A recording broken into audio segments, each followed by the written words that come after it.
साथियों, 8 साल पहले मोदी जी ने जो नारे दिए थे उन पर जरा आज 8 साल बाद निगाह डालिए। बहुत हुई महंगाई की मार, अब की बार मोदी सरकार। बहुत हुआ किसानों पर अत्याचार, युवा बेरोजगार, पेट्रोल डीजल की मार, रुपये पर डॉलर का वार, अब की बार मोदी सरकार। आज 8 साल के बाद सभी नारों की, वादों की, जुमलों की समीक्षा करें तो मोदी सरकार की प्रत्येक नाकामी उनके द्वारा दिए गए वादों, नारों और जुमलों के अंदर आपको देशवासियों साफ दिखाई पड़ेगी। फिर एक नारा और दे दिया, मोदी जी को लाने वाले हैं, अच्छे दिन आने वाले हैं। एक गाना भी सुना दिया, पर यह नहीं बताया कि किसके अच्छे दिन। आज 8 साल के बाद तस्वीर साफ है कि मोदी जी आए तो साथ में महंगे दिन रोजगार बिन लेकर आए। ना किसानों की आमदनी लेकर आए 2 गुना, बल्कि उन्हें दर्द दिया 100 गुना। मोदी जी आए, साथ में मंदी के दिन व्यापार बिन लेकर आए। मोदी जी आए, चीन को भारत की सरहदें पार और व्यापार की हदें पार कराते लाए। यही सच है। अच्छे दिनों की फ्लॉप फिल्म अब उतर चुकी है, क्योंकि आजकल फिल्म का जमाना है। तो अच्छे दिनों की फ्लॉप फिल्म अब उतर चुकी है और छल कपट, झूठ, जुमले, प्रचार, प्रपंच, नफरत और निराशा का सहारा ले रहे हैं। लोगों के घरों का चूल्हा बुझाकर नफरत की धीमी आंच पर अपनी सत्ता की रोटियां सेकी जा रही हैं। अब अपनी नाकामियों को छुपाने के लिए इन लोगों ने अपने नारे भी बदल दिए हैं। अब ये नफरत फैलाने वाले हैं, देश को लड़ाने वाले हैं, 80-20 कराने वाले हैं, किसानों की आमदनी पर, युवाओं के रोजगार पर, छोटे लघु मझोले व्यापार पर बुलडोजर चलाने वाले हैं। यही अब उनके नारे हैं। मैं अब अनुरोध करूंगा आदरणीय अजय माखन जी से कि वो विस्तृत चर्चा इस बारे में आपसे करेंगे। आदरणीय माखन साहब।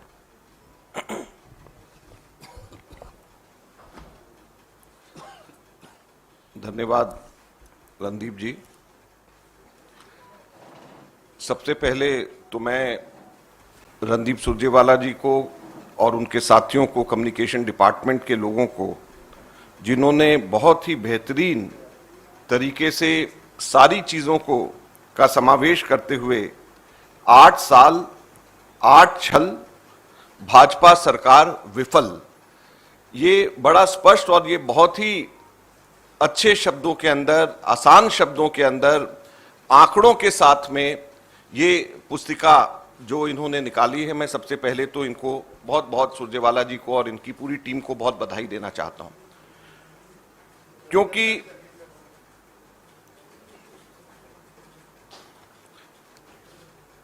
क्योंकि जो नारे सुरजेवाला जी ने अभी यहां पे बोले, 8 साल पहले मोदी जी ने जो नारे लगाए उसमें सबसे महत्वपूर्ण नारा अच्छे दिन का था, जिसमें वो अपने हर भाषण के शुरू में और हर भाषण के खत्म में कहते थे कि अच्छे दिन आएंगे, कुछ ना कुछ साथ में लगा करके कहते थे। लेकिन आज प्रश्न 8 साल के बाद में देश की जनता कर रही है और कांग्रेस पार्टी भारतीय जनता पार्टी से ये पूछना चाह रही है कि किसके अच्छे दिन आए। क्या भारतीय जनता पार्टी के अच्छे दिन आए, जिसके 5,000 करोड़ रुपया से अधिक संपत्ति भारतीय जनता पार्टी के खातों के अंदर आ गई? अच्छे दिन तो उनके आए। या उन 2-3 धन्ना सेठों के अच्छे दिन आए जो हर रोज 1,000 करोड़ रुपया कमा रहे हैं? अच्छे दिन तो उनके आए।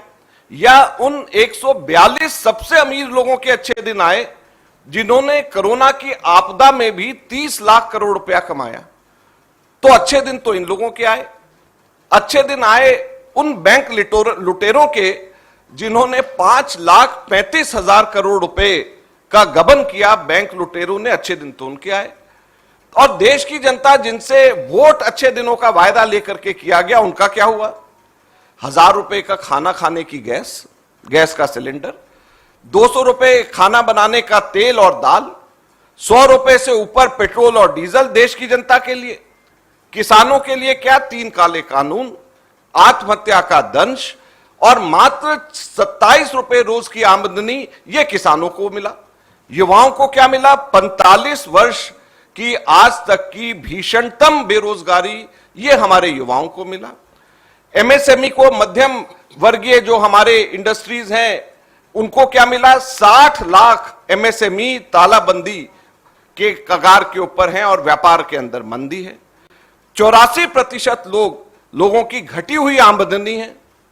12 करोड़ लोगों को नौकरी से उनको छुट्टी मिल गई। तो ये लोगों को क्या अच्छे दिन दिखाने के लिए 8 वर्ष पूर्व मोदी जी सत्ता के अंदर आए थे। आज कांग्रेस पार्टी, भारतीय जनता पार्टी और मोदी जी से ये पूछना चाहती, अगर हम लोग जो है विश्व स्तर के ऊपर जो अलग अलग सर्वेज होते हैं, अलग अलग आंकलन होता है, अगर हम भारत को और भारत का हम 2014 और आज के अगर हम आंकलन करें, और इस पुस्तिका में बहुत ही खूबसूरती से इसका पूरा ग्राफिक डिटेल है, मैं आपको बताना चाहता हूं। ग्लोबल हंगर इंडेक्स के अंदर भारत 2014 के अंदर 55वें पायदान पे था, जो आज बढ़ करके 101वें पायदान पे, 101 नंबर पे ग्लोबल हंगर इंडेक्स के अंदर भारत पहुंच गया। आप सोचिए, 55 नंबर से बढ़कर के 101वें नंबर पे। यह भारत का विश्व के अंदर ग्लोबल हंगर इंडेक्स के अंदर भारत ने इतनी प्रगति भारत के अंदर करी, जिसको ये विश्व गुरु बना रहे हैं। फ्रीडम ऑफ प्रेस, आप सबके सब साथी 140 से ऊपर बढ़ करके फ्रीडम ऑफ प्रेस के अंदर हमारा विश्व की गिनती के अंदर 150 पे आ गए। जेंडर गैप इंडेक्स 114 से बढ़कर के 140 पे पहुंच गए। रूल ऑफ लॉ, जो कि हमारे किसी भी लोकतंत्र के लिए सबसे महत्वपूर्ण है, रूल ऑफ लॉ इंडेक्स में 35 से बढ़कर के हम 79 पे हम लोग पहुंच गए। सोशल प्रोग्रेस इंडेक्स 102 से बढ़कर 115 पे पहुंच गए। डेमोक्रेसी इंडेक्स, लोकतंत्र जिसको हम कहते हैं कि भारत में अब लोकतंत्र नहीं रहा, 27 से आगे बढ़कर के हम 46वें पे पड़ गए। ग्लोबल फूड सिक्योरिटी इंडेक्स में भी हम 69 से बढ़कर के हम 71 तक के हम सबके सब लोग पहुंच गए। तो हर वैश्विक मापदंड के अंदर भारत फिसलता जा रहा है और भारत नीचे गिरता जा रहा है। आज भारत की स्थिति यह हो गई है। तो हम लोगों ने जो 8 साल 8 छल जो कहा है, इसको 8 अलग अलग वर्गों के अंदर बांटा है। मैं बहुत ही संक्षिप्त में ये 8 वर्ग क्या हैं और उनके एक एक दो मैं आपको बताऊंगा। अगर डिटेल में बताया तो ये सारे के सारे में कम से कम 2-3 घंटे की प्रेस कॉन्फ्रेंस चाहिए होगी, इसलिए हम बहुत ही संक्षिप्त में आपको बताएंगे और ये भी आप लोगों को हम बांटेंगे, तो आप लोग इसको आगे देख भी सकते हैं। सबसे पहला छल, भाजपा है तो महंगाई है। होलसेल प्राइस इंडेक्स, थोक महंगाई 30 सालों में आज तक के सबसे ज्यादा बढ़कर के 15.08% पे पहुंच गई। खुदरा महंगाई, कंज्यूमर प्राइस इंडेक्स 8 साल में सबसे बढ़कर के 7.8% के ऊपर हो गई है। पेट्रोल और डीजल के ऊपर 27,50,000 करोड़ का एक्साइज भाजपा की सरकार ने पिछले 8 वर्षों के अंदर लिया है। हम सब लोग जानते हैं, आपको हम बार बार बता चुके हैं कि डीजल पर एक्साइज ड्यूटी 344% और पेट्रोल पर एक्साइज ड्यूटी 110% बढ़ी है। गैस के ऊपर हमारे समय के ऊपर हमारी सरकार 46,458 करोड़ रुपए की सब्सिडी दिया करती थी, ताकि गैस का बोझ हमारे साधारण लोगों के ऊपर ना पड़े। ये पूरी की पूरी सब्सिडी खत्म कर दी गई है। लिहाजा उसका असर क्या है? 2014 के अंदर डोमेस्टिक गैस सिलेंडर 410 रुपए था, आज डबल होकर के 800 रुपया हो गया है। कमर्शियल गैस सिलेंडर 1541 रुपए था, आज लगभग डबल होकर के 23,265 रुपए हो गया है। सीएनजी, जो कि हमारे दिल्ली के अंदर और दूसरे शहरों में अब इस्तेमाल होने वाला एक साधन है, एक ईंधन है, वो 35 रुपए से डबल से भी ज्यादा बढ़ करके 75 रुपए 61 पैसे प्रति किलो हो गया है। आवश्यक दवाओं के रेट बढ़ रहे हैं, टोल टैक्स के रेट बढ़ रहे हैं, खान पान की वस्तुएं बढ़ रही हैं। एल्यूमिनियम के ऊपर एक्स्ट्रा टैक्स लगाने की वजह से रेफ्रिजरेटर्स, टेलीविजन, सबकी सब चीजों के अंदर रेट बढ़ते जा रहे हैं। तो सबसे पहला हमारा जो भाजपा के ऊपर और नरेंद्र मोदी जी को कहना है कि ये जो अपने फायदे के लिए टैक्स बढ़ा करके कॉर्पोरेट टैक्स को कम कर दिया और उसकी भरपाई जनता की जेब काट करके जो करा जा रहा है, धनाढ्य अपने मित्र पूंजीपतियों को मदद पहुंचाने के लिए कॉर्पोरेट टैक्स तो कम कर दिया, लेकिन कॉर्पोरेट टैक्स की भरपाई करने के लिए जो कमी कॉर्पोरेट टैक्स के अंदर हो रहा है, उसकी भरपाई करने के लिए जनता की जेब पे से, साधारण और गरीब लोगों की जेब पे से डाका डाला जा रहा है। इससे बड़ा अत्याचार नहीं हो सकता हमारे देश के अंदर। और दूसरा छल और भी महत्वपूर्ण, सबसे युवा देश को बेरोजगार व अनपढ़ता के अंधकार में झोंका। हमारे देश के अंदर बेरोजगारी का यह आलम है कि आज 7.9% के ऊंचे, सबसे ऊंचे पायदानों में से एक है। सीएमआई का इंडेक्स, वर्ल्ड बैंक की रिपोर्ट, सीडा की रिपोर्ट, ये सारी की सारी रिपोर्ट कहती है कि 45 वर्ष के अंदर आज तक के सबसे ऊंची बेरोजगारी हमारे देश में है तो आज है। जो हमारी लेबर फोर्स पार्टिसिपेशन रेट है वो 2016 में 47% थी, घट करके आज 39% हो गई है। यानी 8% लेबर फोर्स पार्टिसिपेशन रेट हमारा हो गया है। यानी कि आज हमारे देश के अंदर लेबर फोर्स पार्टिसिपेशन रेट का अगर हम आधार लगाएं तो 48 करोड़ से ज्यादा लोग बेरोजगार हैं। 48 करोड़ से ज्यादा लोग हमारे देश में बेरोजगार हैं। ये हमारी सीएमआई की रिपोर्ट हमारी ये कहती है। वर्ल्ड बैंक की रिपोर्ट ये कहती है कि लेबर फोर्स जो पार्टिसिपेशन रेट है वो 2005 में 26% था, घट करके मात्र 15% रह गया है विमेन का। तो जो हमारी महिला जर्नलिस्ट यहां पे हैं, आप सोच सकते हैं कि लेबर फोर्स पार्टिसिपेशन रेट महिलाओं का किस तरीके से लगभग 10% पिछले 15 वर्षों के अंदर कम हुआ है। ये मोदी सरकार की देन है। Centre for Economic Data and Analysis, CEDA जो है, वो मैन्युफैक्चरिंग सेक्टर के अंदर बताता है कि कितना मैन्युफैक्चरिंग सेक्टर के अंदर कितने क्या वहां पर रोजगार का दर वहां पर है। हैरानी करने की वाली बात यह है कि जो हमारे देश के अंदर मैन्युफैक्चरिंग सेक्टर को आगे बनाना चाहते हैं, बढ़ाना चाहते हैं और पहले साल से कह रहे हैं कि हम लोग मैन्युफैक्चरिंग हब बनाएंगे हमारे देश के अंदर, 2016-17 के अंदर 5 करोड़ 10 लाख लोग मैन्युफैक्चरिंग सेक्टर में थे, जो आज घट करके मात्र 2 करोड़ 70 लाख लोग रह गए। तो लगभग 2 लाख से भी ऊपर, लगभग 2,40,000 लोग हमारे बेरोजगार हुए हैं मैन्युफैक्चरिंग सेक्टर के अंदर पिछले 4-5 वर्षों के अंदर। तो जो मैन्युफैक्चरिंग हब बनाने वाले हमारे देश की बात करते थे, वहां पर आज ये स्थिति हमारी हो गई है।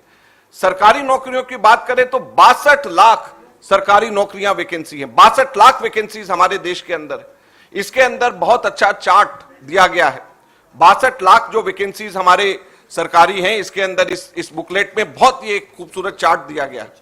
ये चार्ट ये सुरजेवाला जी आपको दिखा रहे हैं। इसमें जो मुख्य जो डिपार्टमेंट्स हैं, मैं आपको पढ़कर बताना चाहता हूं कि जो सेंट्रल गवर्नमेंट की डिपार्टमेंट्स हैं उसमें 9,10,000 वैकेंसीज हैं।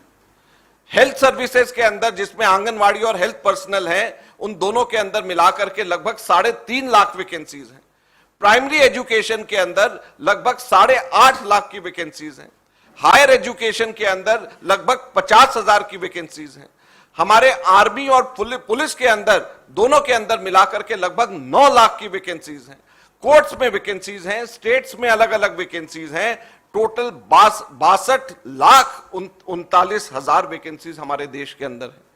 आप देखिए कि हमारे देश के अंदर बेरोजगारी 45 वर्ष में सबसे ऊंची है, लेकिन सरकार के अंदर हमारे 62,29,000 वैकेंसीज हमारे केंद्र और राज्य सरकारों के अंदर पड़ी हुई हैं।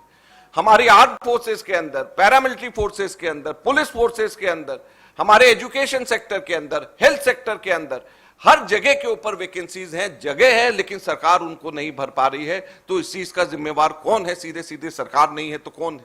रेलवे के अंदर 2,66,000 लोगों की वैकेंसीज हैं। तो ये सभी वैकेंसीज जब इतनी सारी हैं तो इस चीज का जिम्मेवार कौन है? सरकार कैसे इस जिम्मेवारी से पीछे हट सकती है? तीसरा जो हमारा छल है वो अर्थव्यवस्था। अर्श से फर्श के 8 वर्ष में गर्त में अर्थव्यवस्था। जीडीपी की ग्रोथ कांग्रेस के समय में औसतन 8.36% प्रति वर्ष थी, घट करके भाजपा के समय में आधी लगभग 4.75% रह गई। और ये भाजपा के फिगर्स हैं, ये सरकारी आंकड़े, कोई हमारे आंकड़े भी नहीं। तो लगभग आधे जीडीपी ग्रोथ हम लोगों की हो गई है। अब मूल्यन रुपए का देखें तो आज तक के इतिहास में रुपया इतना नहीं गिरा जितना अब गिरा। ₹77.81 प्रति डॉलर रुपए की कीमत होगी। आज हमारे देश के अंदर यह स्थिति होगी है। अगर सरकारी कर्ज की बात करें तो 67 इयर्स में सरकार के, जब तक के 2014 में कांग्रेस पार्टी की सरकार थी, 55 लाख करोड़ का कुल कर्ज सरकार ने लिया था। पिछले 8 सालों के अंदर, सिर्फ मात्र 8 सालों के अंदर 80 लाख करोड़ रुपया कर्ज सरकार ने लिया। तो आप सोचिए कि 67 वर्षों के अंदर 55 लाख करोड़ और 8 वर्ष के अंदर 80 लाख करोड़ का कर्ज इस सरकार ने केवल लिया है। तो आज हमारा भारतवासी, हर एक भारतवासी औसतन 1 लाख रुपए के कर्ज में इस सरकार की वजह से डूबा हुआ है। पिछले 8 वर्षों के अंदर 80 लाख करोड़ का कर्ज लेना, उससे कंपेयर करें आजादी के बाद से लेकर के जब तक कांग्रेस की सरकार थी, कुल 55 लाख करोड़ का। तो कितना कर्ज में, जितना हमने 67 सालों में लिया, उससे कहीं ज्यादा, 1.5 गुना उससे इस सरकार ने 8 वर्षों के अंदर ही कर्ज ले लिया। नॉन परफॉर्मिंग एसेट्स की बैंक्स के बात करें तो 21 लाख करोड़ का हो गया। लोन्स राइट ऑफ करने की बात करें, जो बड़े बड़े धनाढ्य धन्ना सेठों के जो लोन्स राइट ऑफ किए जाते, किसानों के नहीं, मध्यम वर्गीय गरीब लोगों के नहीं, छोटे दुकानदारों के, छोटे उद्योगपतियों के नहीं, बल्कि धन्ना सेठों के अगर लोन्स राइट ऑफ करने की बात करें तो 11 लाख करोड़ रुपए के लोन्स राइट ऑफ करेंगे। बैंक फ्रॉड की बात करें, घोटालों की बात करें तो 5,35,000 करोड़ का बैंक घोटाले पिछले 8 वर्षों के अंदर मोदी सरकार के नाक के नीचे हुए। पीएसयूज को, पब्लिक सेक्टर अंडरटेकिंग्स को सेल पे लगा दिया।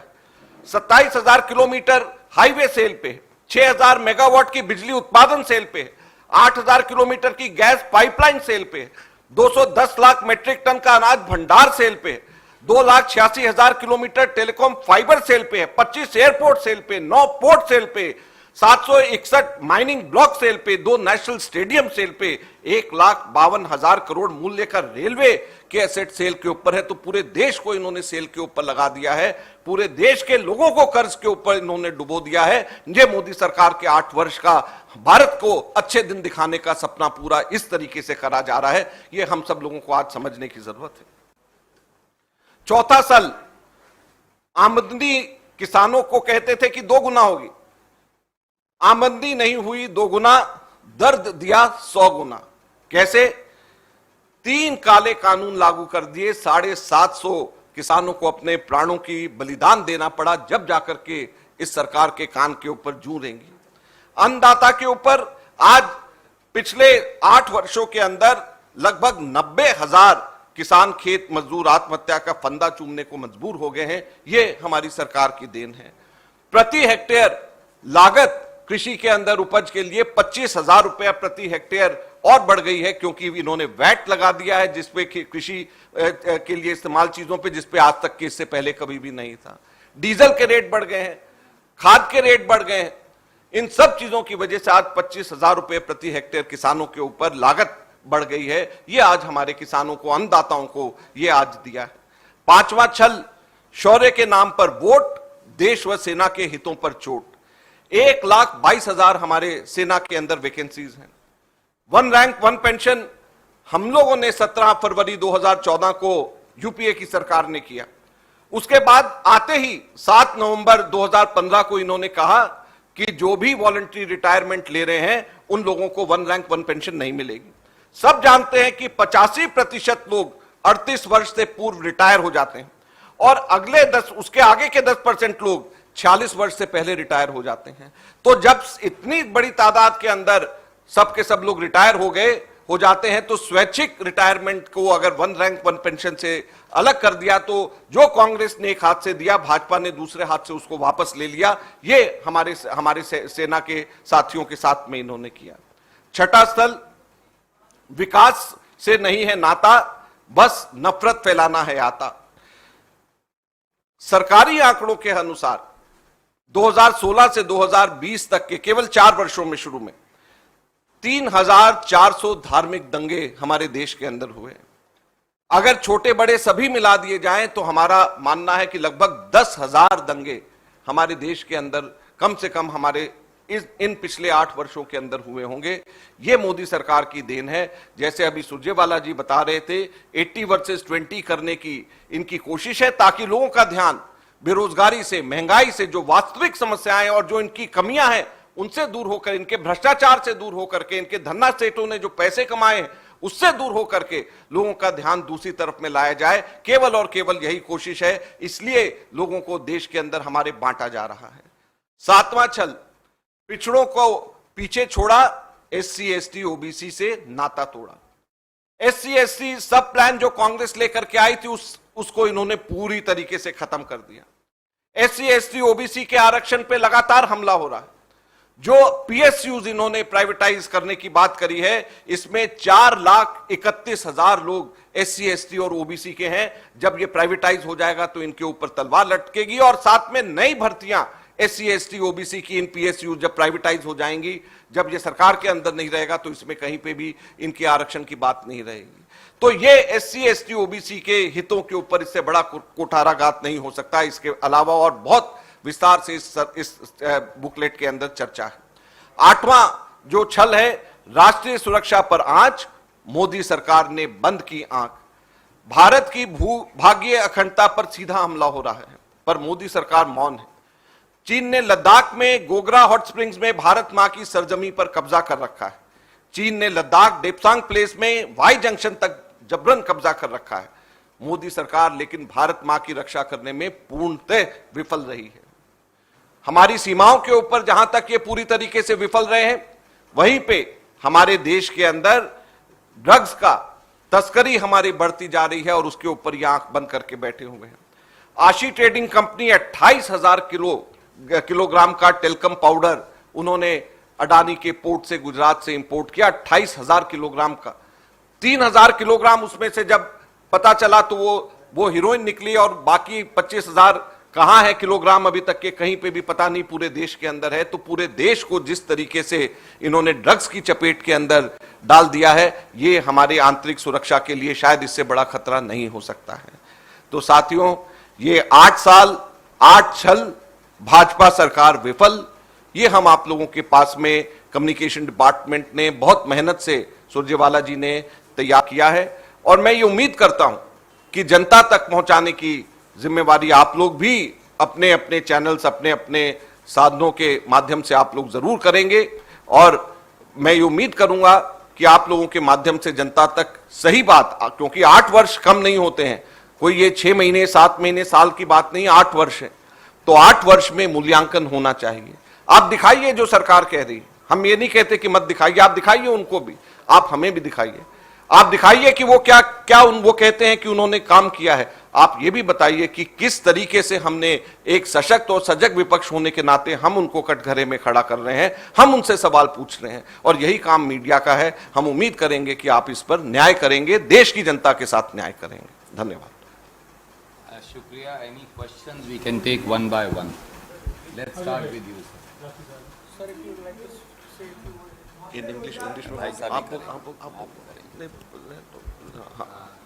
Answer actually the the question when it comes. जी आप बताइए। आपने रोजगार की बात कही, लेबर कोड आने वाले हैं, उनको भी वैसे ही काला कानून कहा जा रहा है, जून में आएंगे। उसमें फिक्स टर्म एम्प्लॉयमेंट की बात है, जिसमें घंटे के आधार पर रोजगार होगा, स्थायी नौकरियां जाएंगी। तो मेरा सवाल है कि आपकी चिंता है कि किसी ड्राफ्ट में लेबर के इन इशुओं पर, लेबर कोड के बारे में या लेबर के और दूसरे कंसर्न के बारे में हमें कुछ देखने को नहीं मिला। ना कांग्रेस अध्यक्ष के भाषण में था, ना पूर्व अध्यक्ष के भाषण में था, और उसमें रिप्रेजेंट जो ये लिंकर के वो भी मूल रूप से वो रेडी ही नहीं। आदरणीय साथी, सबसे पहले तो जो आपने सवाल उठाया वो बहुत प्रासंगिक है, आपको साधुवाद। इस देश में मजदूर के हकों पर और हितों पर लगातार मोदी सरकार और भाजपा आक्रमण कर रही है। उदयपुर चिंतन शिविर के अंदर इस पर विस्तृत चर्चा हुई और जो लेबर कोड्स संसद के अंदर सरकार लाने की तैयारी कर रही है, वो देश के मजदूरों का गला घोटने का काम होगा और देश के मजदूरों को बंधुआ मजदूर बनाने जैसा कुकृत्य होगा। हम इसका कड़ा विरोध करेंगे। हमने इसका संज्ञान लिया है। इंटक से बाकायदा राहुल गांधी जी ने, कांग्रेस अध्यक्षा सोनिया जी ने इस पर चर्चा की है। दूसरी लेबर ऑर्गेनाइजेशन से भी, जो शायद हमारी पार्टी से संबंधित ना हो, उनके कुछ चुनिंदा प्रतिनिधियों से इस पर चर्चा हुई है। मनरेगा भी अब उसी लेबर का एक हिस्सा है और मनरेगा में जिस प्रकार कटौती की गई है वो भी बहुत चिंताजनक है। भारतीय राष्ट्रीय कांग्रेस इस लड़ाई को सुदृढ़ता से लड़ेगी और हम देश के मजदूर को बंधुआ मजदूर का दर्जा देने के मोदी सरकार के षड्यंत्र को कामयाब नहीं होने देंगे। Yes please.